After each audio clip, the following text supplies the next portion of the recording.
Bonjour à tous et bienvenue dans ce mot pour aujourd'hui.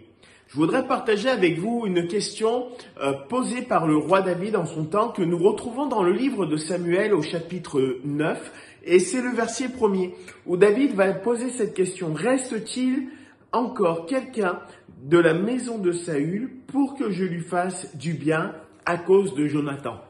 Jonathan était le fils de Saül et Saül était le roi d'Israël. Sauf que Saül, à cause de sa désobéissance, à cause aussi du fait qu'il n'ait pas consulté l'Éternel et qu'il soit allé voir des voyants, il s'est vu être maudit par Dieu. Dieu s'est retiré de lui et avait promis que David prendrait sa succession pour régner sur sur le peuple d'Israël afin de le diriger dans la direction que Dieu choisirait pour ce peuple.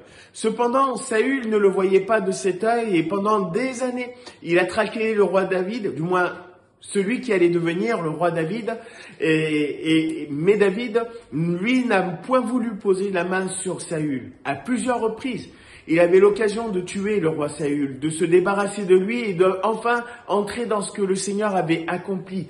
Mais David ne l'avait pas fait. Dieu a exécuté sa sentence envers Saül et Saül est tombé et la Bible nous dit que toute sa maison va tomber. Jonathan va tomber, les fils de Saül vont tomber et vont périr dans la guerre. Sauf qu'il va rester un enfant de Saül, un enfant qui va justement plus tard être trouvé par le roi David suite à cette recherche liée à cette question.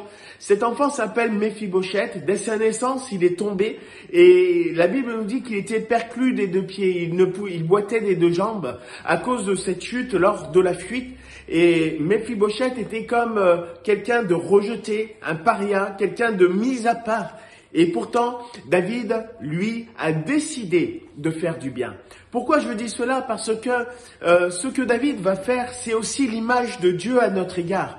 Lorsque nous parlons de Jésus, lorsque nous parlons de la croix, de ce qu'il a accompli pour nous, nous voulons nous rappeler que Jésus n'est pas simplement venu pour chercher des personnes qui étaient bien, qui méritaient, mais encore aujourd'hui pour dire, y a-t-il quelqu'un de la famille de cette mauvaise race, de ce mauvais roi, de la famille de cette mauvaise généalogie du roi Saül? Est-ce qu'il y a quelqu'un dans cette famille à qui je voudrais faire du bien? Et Dieu, aujourd'hui, veut nous faire du bien. Dieu nous cherche et à travers le bien qu'il veut nous apporter, il veut nous apporter le pardon, une réconciliation. Méphibosheth va pouvoir vivre dans le palais de David. Il va être nourri dans le palais de David. Ce qui me fait dire que ce que nous qualifions parfois comme impurs, comme injustes, comme païens, aujourd'hui méritent encore la grâce de Dieu en s'approchant de lui à travers la croix que Jésus sur la croix sur laquelle Jésus est allé.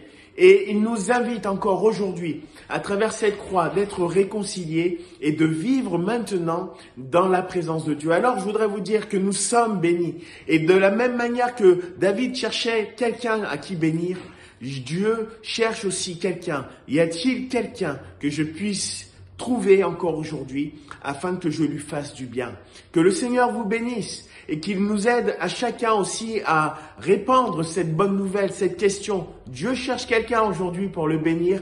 Alors que le Seigneur vous garde et que le Seigneur vous conduise. À bientôt.